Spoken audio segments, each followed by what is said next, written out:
Welcome to psychology. ஊர் உலகத்தை திருத்துவது நம்ம வேலை கிடையாது. இதுதான் இன்றைக்கான டாபிக். இப்போது உலகத்தில் அநியாயங்கள் ஏராளம் நடக்கும். நம்ம போகிற இடத்துலலாம் சமூகத்தில் என்னென்னவோ நடக்கும், தப்பாக நடக்கும்.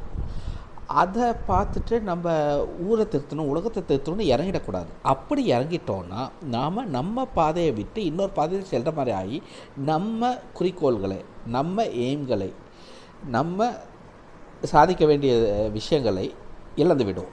ஸோ ஊரை திருத்துறேன், உலக திருத்துறேன்னு போனால் அதையும் திருத்தி சாதிக்க முடியாது, நம்ம குறிக்கோள்களையும் இழந்து விடும். ஒரு முயல் மாதிரி தாங்க இருக்கும், ஒரு சிங்கம் மாதிரி தான் இருக்கும். அதெல்லாம் மாற்ற முடியாது, அது இயற்கை. அவங்கவுங்க மாதிரி தான் இருப்பாங்க. அதை நினச்சி நம்ம மனம் வெம்பி அதை திருத்தணும், எல்லாத்தையும் மாற்றணும் அப்படின்னு நினைக்கக்கூடாது. அது ஒரு சரியான விஷயம் கிடையாது. ஸோ ஊரை திருத்ததை விட்டுருங்க. Thank you so much.